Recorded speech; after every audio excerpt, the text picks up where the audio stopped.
Hi again. Yep, that's right. I'm voicing a pirate in Skyrim again.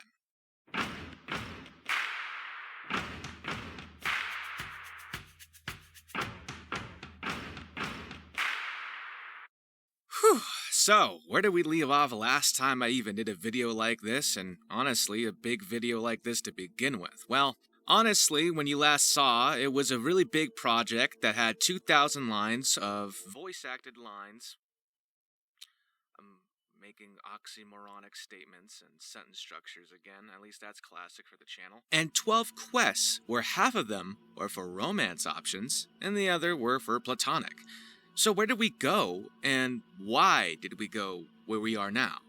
Well, obviously, if you're clicking on this video and you're seeing that I voiced a pirate in Skyrim again, you're probably guessing that there's an expansion out. And you'd be right. A Pirate Goes to College has been released. And what is A Pirate Goes to College? Well, quite simply, A Pirate Goes to College is in the namesake, where it expands with Val's interest in the arcane arts, learning magic with the player if they go to the College of Winterhold. But, let me stop right there. It's not just that. You're probably thinking, if it was just simply one campaign of a College of Winterhold, why did it take this long, and why are you building this up like it's a huge thing? Well, that's because it's actually an umbrella of many things that me and AXARIEN and even many other people have worked on together, which is the following. An entire rework of the core fundamental quest to Val's backstory with a sailor's bargain put into a full-fledged dungeon in Apocrypha with custom dungeon music and other voices and characters and returning cast members. And we did a huge interaction with Remiel. That's right, Remiel, the other Relic Hunter follower mod. So, by how much I just explained, I'm trying to make this video as short, simple, and sweet as possible. So no, I'm gonna try not to make this over an hour and trying not to make this hours long.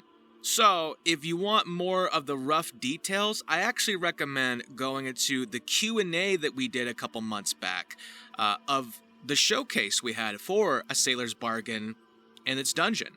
That link will be in the description. I'll even put it in a pinned comment somewhere. And yeah, go there for all the questions to be answered properly there. Basically, what this video will serve is an overall short summary of what to expect, with people interviewed, of course, like AXARIEN and many others, and showcasing some awesome stuff that I was able to make, because I was able to not only do, of course, Val Serano, I was able to voice other characters, and I was also able to make some ambient soundscapes for the dungeon. However, I don't want the full credit for that because we did have to use some freeform assets from a much more talented composer, which I will have linked in the description as well. So please give them some love for some of the ambient stuff if you really enjoyed that, because without them as a framework, with the stuff they allowed as freeform assets, it would have been difficult, that's all I'm going to say. So without further ado, let's dive in with what I know best to speak from, which is A Pirate Goes to College, A Sailor's Bargain rework.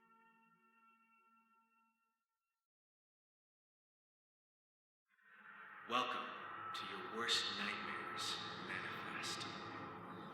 A Sailor's Bargain is reworked from the ground up by AXARIEN's amazing level design and creation kit prowess to create a spine-chilling travel into Val's deepest, darkest secrets that he had to give away to Hermaeus Mora for a deal. This is the street where I was a child. Well, my memory of it anyway. We're in Apocrypha. As you travel through the eldritch, abominable realm that distorts Val's memories, you will not only be questioning Val and his past, but honestly, you might even question the reality of them, and if Mora is playing him for a trick, or if the trickster has been tricking you all along. To voice this part of the expansion, I not only had to voice Val Serano and his deepest struggle against himself, his feelings, his existential quagmires, but I also had to voice the abstract memories, parts of him that saw and witnessed things like a pirate cutthroat having bloated corpses chained to cages along the shores of an island in Mackay, to then his youthful self having to take the reins on a pirate raid for the first time, seeing the consequence of bloodshed. Thought you could set your upstart little boots on my island, and now look at you, decorating my harbor as crab bait. Here's your share of the gold, fitting compensation for your service to the Empire. Do you think Father is proud of me? I was brave. I didn't cry. I'll be ruthless, a corsair, the master of the ocean. Along the journey of this rework for A Sailor's Bargain, we really wanted to emphasize more of the relationship between Val Serano, his brother Fathis, and of course, the horrors of Tarek as a father to both of them. Player intervention and reactivity is a must in this section, so be prepared to keep a keen eye on Val through the many mistakes he might find himself committing in a realm that wishes to distort his perspective of his own past. Will you forgive him and have him triumph over his own sins, or let him drown in the oceans of Apocrypha? A side note before we go on to the next part of what to cover for A Pirate Goes to College. As I stated, half of the music for A Sailor's Bargain was made by me, with the other half made by a freeform asset that I remixed, remastered, and or tweaked around a bit. To really go over what I mean by that, simply put, I am not a producer in the sense of a talented musician. I am more so a sound director, if you want to call me anything hoity-toity. I use various samples, obviously samples that I try to make sure isn't ripping off or stealing from anywhere. But for my end of A Sailor's Bargain, as you could probably guess, a lot of it was from in-game sound effect files from Apocrypha itself in the Dragonborn Soulstime DLC. Primarily music-wise, I've only been a vocalist first, a mixer second, and then obviously for the sake of how I use samples and soundscapes, someone that just distorts sounds into other things. So, with that said, please support the actual talented composer and producer that, again, I had to use some of their tracks for and modify. Link in the description.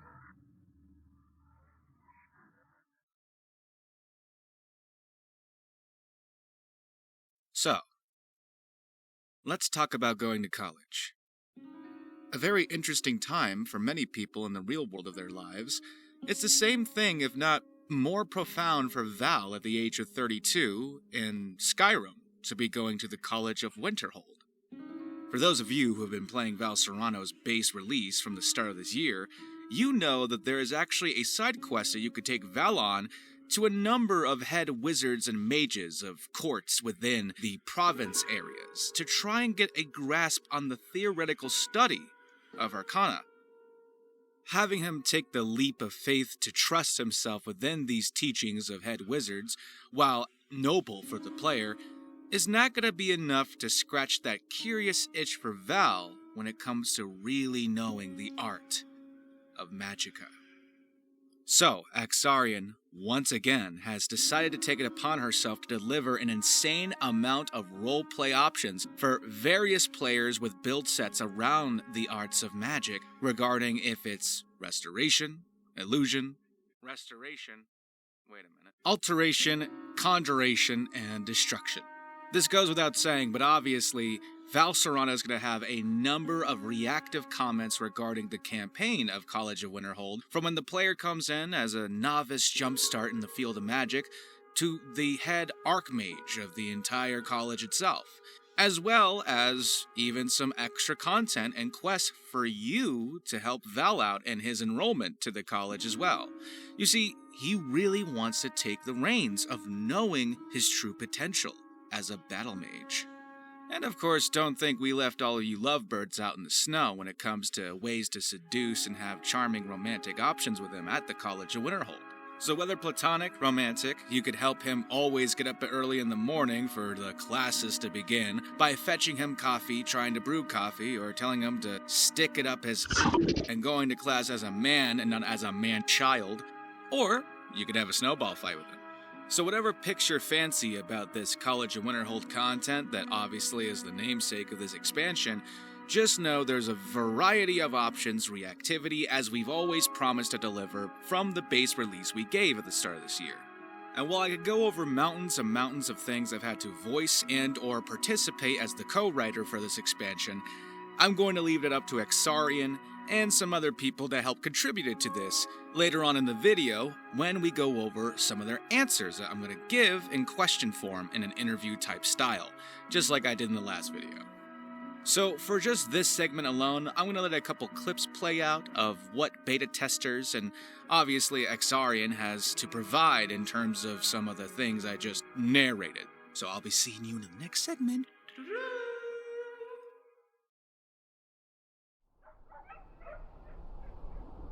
First, I need to know if you're talking about baked goods or something else.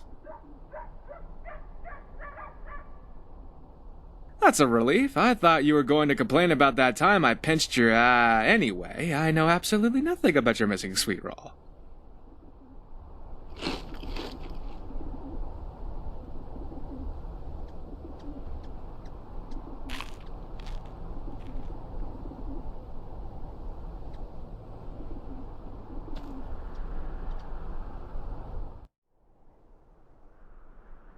Val fact, he knows far more about tying knots than is strictly necessary for sailing. Yeah, guilty. Hey there. Oh, don't you hey handsome me. Not with the hat listening.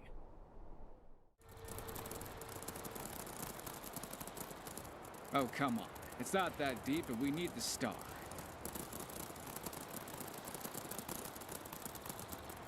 Ah, don't look at me like that. Give me the key. Oh, ah! This water is colder than I expected.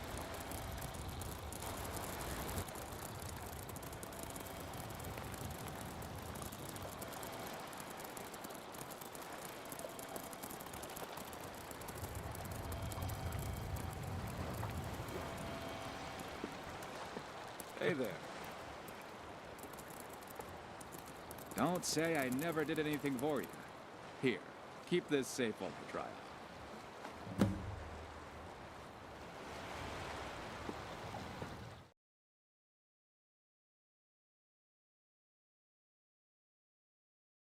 Remiel and Val interactions. That's right. This is one of the first of many interactions that we will have with a bunch of other follower mods and mod authors within the scene of Skyrim modding. For those who are both fans of Val and Remiel, you would easily catch on to the interest that they both align with over artifacts, especially of the Dwemer ruins. Well, that doesn't stop there, of course. Val and Remiel will have commentary about each major beat of their plot and quest designs, from player interactions of recruitment all the way through the nitty-gritty of their past lives. Yes, of course. I told you, I knew this would happen. We're going to wake up murdered in the morning. If I wake up next to either of you, it's not going to be with murder on my mind. Val and Remiel, with like-minded hearts, not only bond over their love of Dwemer artifacts and artifacts in general, rather, their mischievous sense of the world gets them into, let's just say, the seedier side of new business stratagem. That's right, these two relic hunters together are a bad influence on one another, thus causing schemes to be made. Hey, stranger. Oh, am I glad to see you? Glad to see anyone, actually. You can call me Val. Are you ready for the most exciting addition to Skyrim's adventurous RPG, this side of the Nexus modding shore? If so, get ready for your relic hunting thief.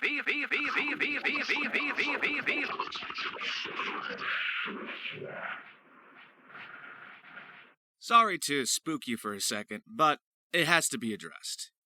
As obviously, this year has been the most insane and honestly blissful year of my life, considering the Val Serano community and the many things that I've been given with Val Serano. I wanted to take the time to put a spotlight on other projects I've voiced in the past that I haven't even been able to cover on my Kitsune Voices channel. Yes, that's right. There is so many other roles that I've done in the past, mostly volunteer work, but still, I want to be able to provide a spotlight because these are things that I take on passionately, no matter if I get paid at the end of it or if I just do it out of my own volition. So, what are the gigs that I haven't been able to put on my channel yet that I think you guys should check out? Well, number one would be the Fallout 1 audio drama podcast that is on Spotify and many other places, where I play as the great leader of the first iteration of the Great Khans, Garl Deathhand. That's right. For you Fallout fans who are even bigger fans of the OG classics, I am a part of a Fallout 1 audio drama series called 13, a Fallout podcast. Now, on that same note, I play a very minor role within a really great short quest mod called Suspicious Minds that you could find for Fallout New Vegas by the creator of the Deterrent and Race to the Bottom, CGY95. The description of this mod will read as follows on the page. Jackson Hayden, a farmer from Goodsprings, needs help to find his missing wife. The branching storylines offer the player the opportunity to broadly affect all the characters' lives. Will the player help, or are they cut out for themselves? This quest will offer you multiple ways to solve each problem with an emphasis on role-playing. Now, because of the time constraints of this video, that's really all I can offer to kind of give a spotlight. If you, whoever is watching this, worked with me on other projects before and I didn't shout you out, don't worry. Each video I will make like this from now on will have a segment like this moving forward. So, if I didn't cover anything now that might have been of other projects I've been in, I'll most certainly cover it in a later video. Now back to the actual video. Now, as promised, we have some interviews to go through about this whole umbrella of Pirate Goes to College. Starting with, of course, Maple with the Val Remiel interactions. I basically gave Maple a list of questions to answer, and because, schedules, time constraints, and all kinds of mishmash, hiccups, and so on, I gave it in a text format for them to record their answers to. So what you're going to see is the following recorded answers. I'd seen Val floating around on the Nexus, and Axe and I share Discord servers, so I was already familiar with him. I hadn't gotten a chance to play with him yet because I never actually play Skyrim, because I just end up modding instead. But Axe sent me a message on Discord saying it'd be really fun, Val and Remy talking to each other, and that some people were like, yeah, that'd be great, that'd be fun. And so I was like, yeah, I'll add him to my game and play with him and see how he is. And I am so happy I did, because he is so much fun. Immediately, he was just he's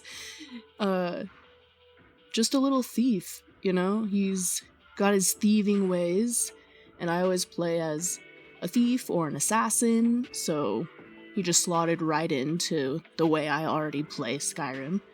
I also always run Legacy of the Dragonborn, and, he's a relic hunter, so come on, he's perfect for a legacy run. And then, of course, I'm running with Remy as well, so I have both of them following me, and I can just start imagining what they would say to each other. So, I'm thinking of what Remy would think of him, what questions she would have for him, and she'd have a lot because she always does. It just felt natural that they would be talking to each other. The main theme I really see between them is navigating emotions. Remy and Val are both really bad with emotions, but in their own ways. Val tends to mask his emotions or, try and make sure that the less pleasant emotions aren't visible to others. And Remy is just really bad at navigating her own emotions and navigating other people's emotions. So seeing them go from more superficial conversations to more vulnerable conversations is really indicative of the trust that they form with one another. I want to say their relationship is like business partners, but that's really formal, and it's way too formal for what the relationship is. They are more like partners in crime. They respect one another, and they are more than willing to pool their abilities to their mutual benefit, but they also find each other fun. Remy likes to test the waters with her various games and the pranks she likes to play, and Val just dishes it right back to her, and she really likes that. She thinks it's fun, and he thinks it's fun too. They love that someone else is willing to match their antics. And then, of course, they are just genuinely fond of each other. So, partners in crime, said fondly. For me, the best part of any interactions is learning how the characters behave around each other and how their dynamic grows. For Val and Remy, it was them getting comfortable teasing one another, but also coming to admire one another's strengths. Otherwise, I really love involving the player in interactions, so the interactions that bring the player into the mix were also really fun to do. If you play a good aligned character, you'll definitely want to be keeping an eye on them. But if you're playing more neutral character, like how I play, be ready to join in on their antics. However you play, you'll see a friendship grow and two people who are bad with emotions gradually opening up to each other.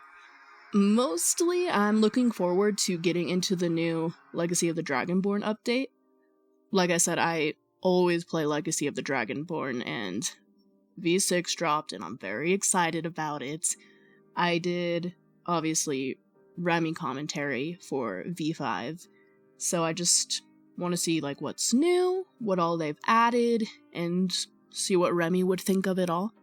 I also want to keep on the train of revoicing her old lines that make me really cringe, and I'm really bad at focusing on one project at a time, so I'm also wanting to do commentary for the Wheels of Lol. I'm sort of obsessed with the little robots in it. They literally say beep, and I love that so much. That's literally, I heard them say that, and I was like, I have to do commentary for this. I love those little freaks. They're great. I actually started writing for the Wheels of Lol before Aetheronautics, but then I got distracted by Aetheronautics and finished it. So I have half of Wheels of Lol written for, and then I just want to finish writing for it. But honestly, I'm mostly excited to actually play Skyrim again, because it's been a while since I've played it instead of modded it. So I just want to hop in and get all of my follower friends and go around Skyrim adventuring. So with all that insightful commentary from Maple, we now move on to AXARIEN's point of view regarding their interactions with Val and Remiel upon implementation. What got you to do Val-Remiel interactions? Well, playing Remy, that's what did it.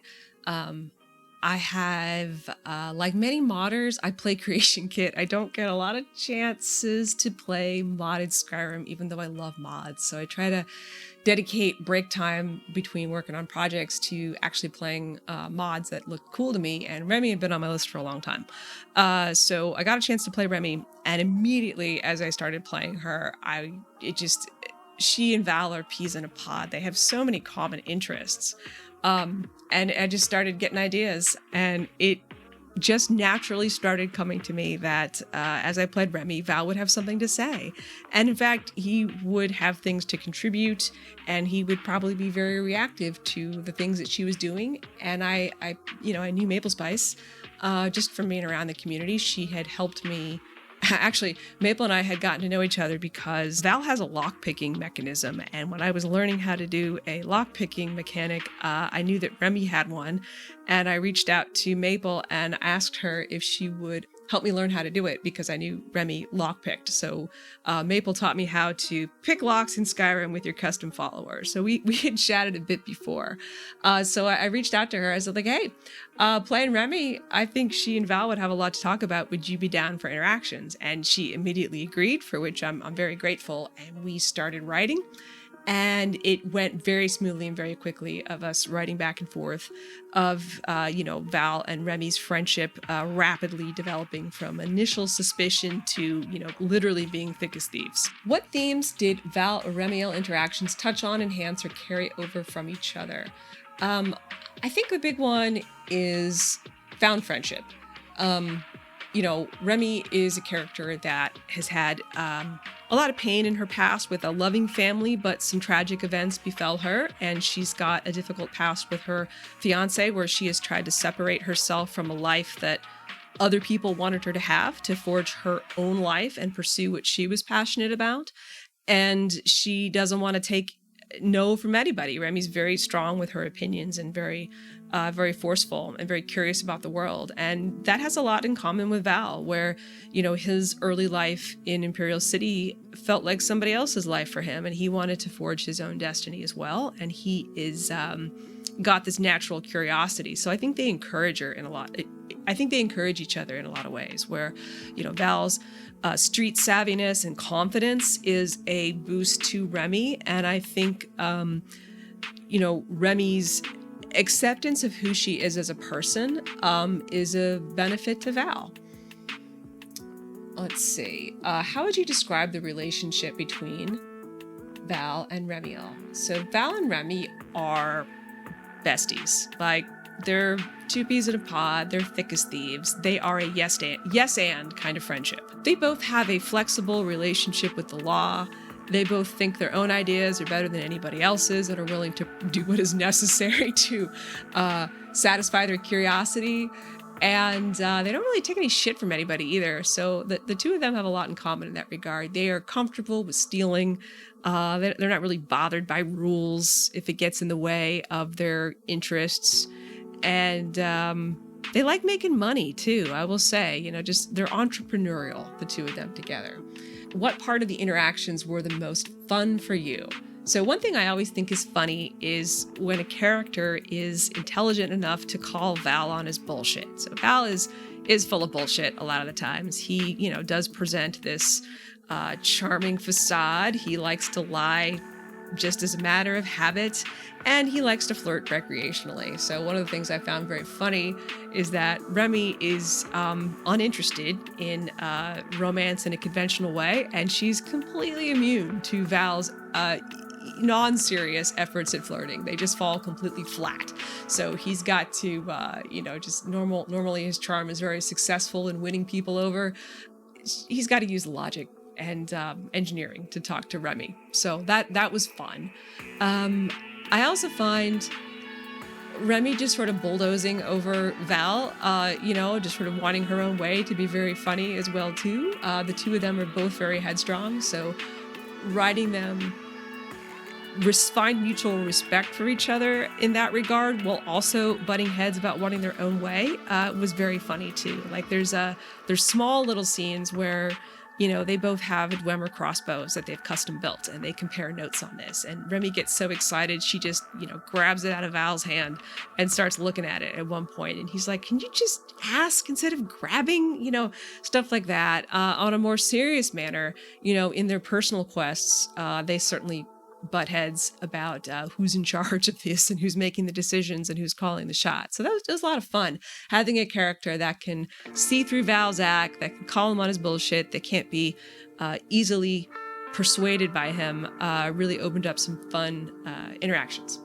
What part of the interactions were the most fun for you? Oh, definitely the part where they open a business together. So Maple and I were talking about a little synergy between Val and Remy, where they start talking about scamming people with useless junk into thinking it's valuable Dwemer artifacts. And Val, of course, has sold many a forgery, as you know from his personal quest. And Remy likes to keep the interesting stuff for herself, so she's got to get rid of the useless stuff to fund her endeavors. And the two of them rapidly realize they have a common goal of unloading useless junk, scamming people for fun and profit, and making money. So they have a mechanic where you can, over a series of scenes, you can watch them cook up this scheme. You can decide to participate in it as the player, or tell them you're not having anything to do with it because you don't want to get arrested.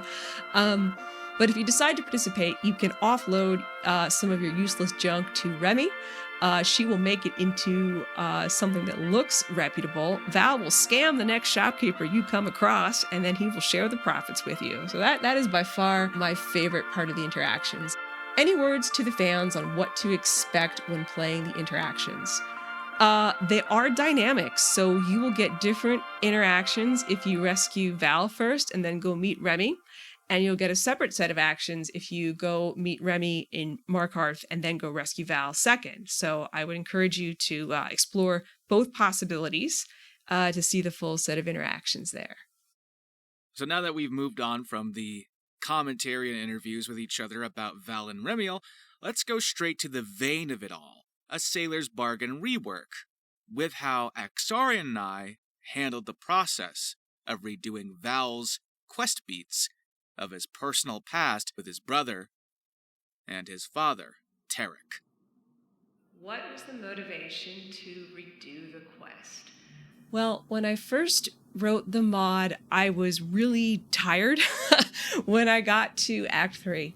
And I always felt like the transition from the end of Act 2 and Val confessing that he felt responsible for his brother's death, for Fathus's death, was a very much a MacGuffin, a Deus Ex Machina, just a really clunky transition where you just got a letter out of the blue from Val's mom, and she'd had a vision from Mara that things were not right. And I was just worn out of writing at that point. So I knew it was not my best writing. I was never happy with it, and I always wanted to revisit that specific plot beat and do a better job with it.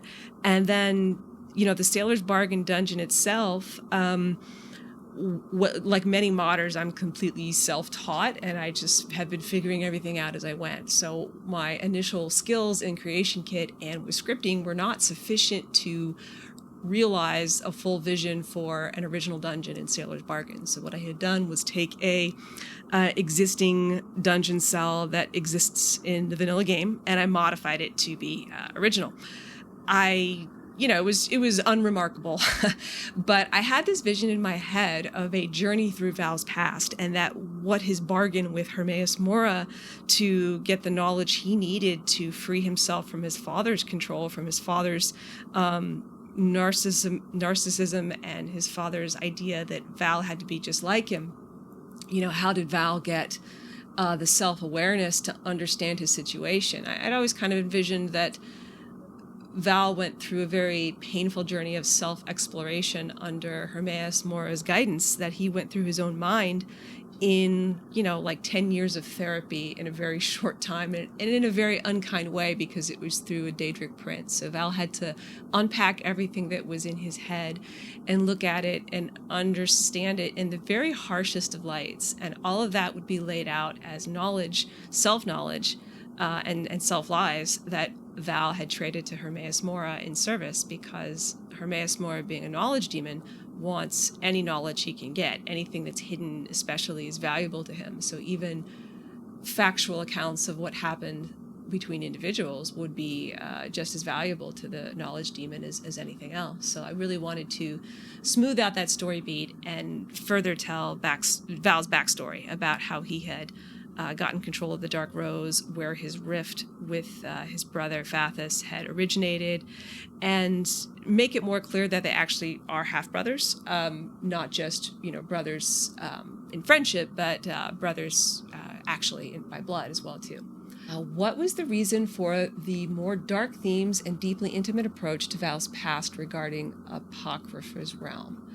Well, I touched on some of this earlier when I was talking about, the desire to show Val's past on screen. And the type of story that I always wanted to tell with Val and his father and his brother is very deeply personal. It's about how your relationships with your family feed into all your subsequent relationships. And if you don't heal the wounds that you experience with your family, you're doomed to repeat the same patterns if you don't break yourself out of it. And that comes from a pretty personal place of life experience and the life experiences of people close to me. Tarek, Val, and Fathus represent a narcissistic family triangle.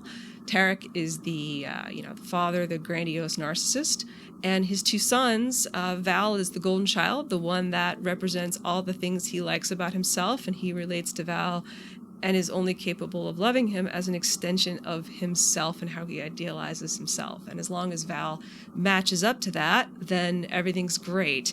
And when Val wants to develop his own identity and be his own person, then Tarek is filled with rage and self-loathing.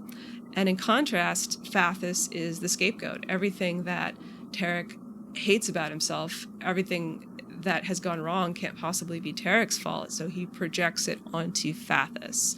And as he got older, Val started to fall into Tarek's patterns toward Fathus and his brother. And Tarek is really a terrible villain. He's not the kind of person who has a redemption arc available to him because he doesn't think he's done anything wrong. He thinks he's fantastic. He thinks he's a wonderful father. And in his own mind, everything's great. And in a lot of ways, Tarek's already missed his chance at a redemption arc because Val's mother, Elin, was that opportunity, and Tarek missed it. That it is a tragedy, in that past. So the opportunity for a redemption arc for Val and Fathus was through each other to get past that trauma from their father and move on to a new chapter. And that is raw and personal. And I really wanted to have Val show what happens when you are truly emotionally vulnerable with someone you care about, both his brother and then the player character that's coming along this journey with him. And, we talked about it with Val's voice performance and how you approached it, but it's like, I think I've used the analogy where Val has this carefully constructed exterior, this very smooth, suave charm that he presents to the world, and he has locked down all of his emotions. But they're like a, haphazardly stacked cabinet full of dishes, where as soon as you open that cabinet, it's all or nothing. Everything falls out and breaks, and it's just a mess. You can't put it back in the same way. So Val is very raw, very exposed, very vulnerable for the first time in his life, really, to another person in the form of the player that he cares about, that is supporting him, hopefully, or not, through this journey. So it's raw, and he sounds raw at sometimes, and I really like that about it. I wanted it to be distinct from how Val sounds when he is more collected and more at ease. What are you the most proud of regarding the dungeon rework, etc.? Oh gosh, it is hard to pick one thing. I'm really proud of the scripting I did, getting everything to work in there. It's a very dynamic place in response to boss fights, player actions. There are not a lot of mods that add custom black book rewards, so that was just a lot of fun and very rewarding to get working. Just having Hermaeus Mora come and go, having all the visual effects in there that make it very distinct. it is a apocrypha-themed harbor. You know, it is a journey literally through Val's past, from the slums of Imperial City down to the docks and out to sea. And I really love how that visual turned out. The other thing I'm really proud of is how all the scenes turned out with the different characters. I think the voice cast, Crimson, you voiced several characters in there. Joshua Nicholson voiced a number of characters in there. And then, of course, Gordev Haid, our friend, voiced Fathus again. And everybody just did a phenomenal job. And listening to all of that put together with the full cast was really exciting. So I'm actually proud of two things there. What are you most surprised about with the end result? I don't know. Well, I'm surprised it works. So, you know, it took us a really long time to get through this. So I started working on the new version of Sailor's Bargain like 2 or 3 weeks after the initial mod launched. I was right back to work on it and trying to just grind through the layout, you know, just really trying to unlock some new skills in Creation Kit and get that place working. So I had, you know, an alpha version of that. I would say it took me 4 months. Yeah, probably about 4 months to build out an alpha version of the dungeon. I remember you and I spent several nights doing layout where I would have Creation Kit open and would be building stuff. And we would just be talking through what story beats we wanted to hit in the dungeon. And I would build a new area and we'd be taking notes about where those story beats were going to happen, what order they needed to be in, and, you know, how we were going to get the quest to work and all of that, and what player choice points were going to happen. So we had this alpha version that you and I had mapped out and I built after about 4 months. And then I play tested it myself for another 3 months, just getting everything debugged and working in a rudimentary way. And then it went out to beta testers in July, and they had it for, I would say, a month before I had it 100% debugged. So yeah, I mean, I don't know, what's the math on that? 7-8 months? Like, in the background of working on all this other stuff for the mod, I felt like I was always working on Sailor's Bargain, and I think you felt like you were always voicing something or always working on dialogue with me for Sailor's Bargain. So yeah, I'm just surprised that it all came together and it all works. It was a monumental undertaking, but I'm pretty proud of it. Now, with AXARIEN's answers there, I'm going to deliver my end of course, the main beat of how we delivered Val's backstory to engage players, both beta testers and other mod authors involved, to really be entrenched to Val's emotions and what he's going through, how he's struggling, and why. If you want a tutorial of how to do Val's voice, I'm not going to cover it here. I already did that in the last video, how I voiced a pirate in Skyrim, the first video about the base release of Val Serano. Instead, I'm going to answer questions regarding how I delivered my end of the bargain with performing Val's most volatile and emotional beats.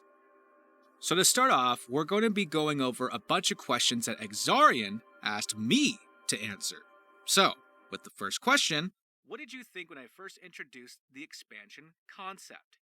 I thought it was very needed, actually, to deliver more depth to Val Serano's background and story regarding his relationship with Fathus, his brother. While the base release had a lot of love and care from the community already, there definitely was some core fundamental critiques that I did take to heart regarding how the pacing went with Val's story, especially with A Sailor's Bargain. On top of that, too, I also felt like while Val is a very charming, loving, and very roguelike handsome dude, and that definitely was the selling point for a lot of people, there was some lack of bite given to him regarding the fact that he's a pirate, and pirates aren't just swashbuckling, handsome dudes that Shiver me timbers, here's some booty. They kill people, they pillage people, they're basically sea bandits. So I thought that with the darker tones we delivered about Val's trauma and his past, it kind of humanized him more and gave him a platform for a lot of people in real life to really resonate with about their own traumas, their own circumstances regarding violence. What was it like stepping up to be a co-creator this time around? Exciting, terrifying, adventurous, and nerve-wracking. I think me and AXARIEN, obviously, technically she's asking me this question, so technically I should say me and you, we had already kind of gone through the roller coaster of chemistry needed, the crashing course, if it were, about being buddies and partners with writing, narrative design, all of the different perceptions and interpretations about game design in general, and what was needed to enhance player experience and roleplay. I've made this joke in the past with the community, and it's definitely still a joke today that it keeps on giving. I am Sheo Gorath, and AXARIEN is Jigalag, where I think in circles and squares and different shapes, and she thinks very linearly 1, 2, 3, 1, 2, 3. Kind of hard at times with how whimsical and very eccentric I am with the way I speak, whereas AXARIEN is very to the point, and that could definitely get caught in the weeds. However, for this expansion, I feel very confident in myself. I feel confident in what me and AXARIEN made together, because the darker tones are thanks to me with ideas I pitched to the table, such as certain scenes I could spoil here, where Val is stopping the player before getting to the deck of the ship and seeing the real trauma that began when he was a young jumpstart on the Dark Rose. And other things that feature more of like this almost 1990s horror-scape philosophy from point-and-click games I grew up on, like Sanitarium, I Have No Mouth and I Must Scream, and other media that I grew up on that kind of delivers the cerebral psychological quagmire for players to have to contend with and roleplay about how they feel towards Val's past and the darker depths of what he did. What was most important to you to see thematically and visually in A Sailor's Bargain?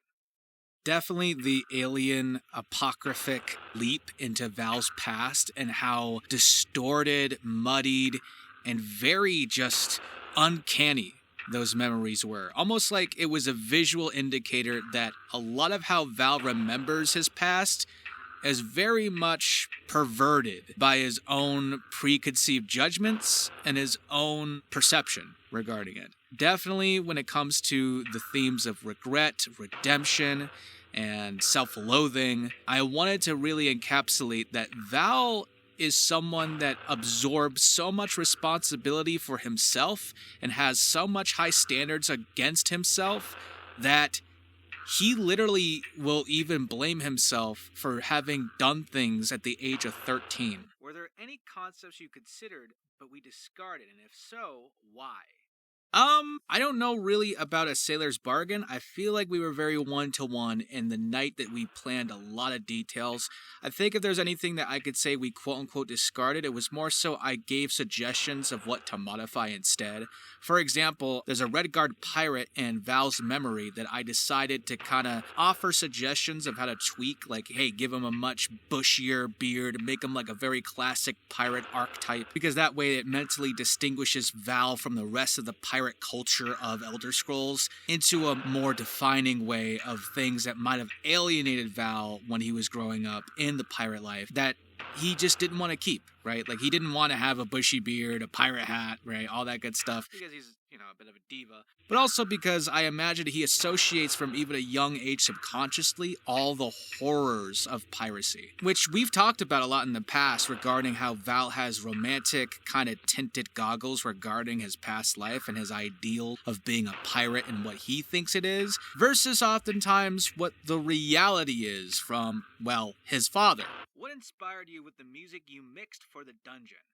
Obviously, as I mentioned, a lot of my inspirations and AXARIEN's kind of come from similar cloths of the 90s to the early 2000s, but for me, a lot of it came down to the Jacob's Ladder, the Silent Hills, the Sanitariums, and the I Have No Mouth, I Must Screams, Dark Sea 2, very much these niche, kind of freakish psychological games. And thus, I wanted Val to feel right at home with a darker tone, not to be tone deaf, regarding the fact that in the base release version, he already had a lot of 90s protagonist point-and-click vibes. So that's kind of why I did what I did in a lot of ways. Some of the other inspirations I could throw out for other people to look into, I'd highly recommend for the more uncanny vibes I did, like Youthful Retreat, would be LSD Dream Simulator, Eastern Mind, The Lost Souls of Tongnau, Who's Lila, Indica, Juggernaut, and Hell Knight. What's your favorite part of A Sailor's Bargain? What was your favorite part to voice? Oh, without a doubt, it would be all the interactions between Fathus and Val in Apocrypha during A Sailor's Bargain, especially of the skewed memories regarding their spats back and forth and the driving wedge between two brothers. Hade did an amazing job. I love Hade so much for the way he portrayed Fathus in this expansion, and he just nailed it out of the park. He did so good. To the point where when it got to Fathus and Val reuniting at the end, like the proper base release had, it felt so much more impactful with Hade's performance. Next to, obviously, the parts I had to voice was, the yelling, the passion, the tears, the struggle of genuinely losing a brother and feeling the primordial terror of having failed as a sibling to someone that Val really thinks he should have been there for. Did anything surprise you about working on the expansion? Yeah, how fucking big it turned out. Remember when you said it was only going to be like a rework of the quest and the College of Winterhold? Yeah, because I do. No, but genuinely, I would say the length that it took to create, the fact that it was basically another, I want to say 8 months, it feels like. Could have been longer, could have been shorter. And just how much you hammered away so much content for this expansion. Like, not only did you do above and beyond for the College of Winterhold and A Sailor's Bargain, but you did, like, interactable dates. You did snowball fights. You did, like, skill checks based on what class the player would be as a mage. And, of course, the Val Remiel thing, all to combine into this multi-reactive roleplay experience that could literally make several playthroughs. Do you think we should stay up until 4 a.m. mapping out a dungeon layout again, or maybe pace ourselves? Serious question, though.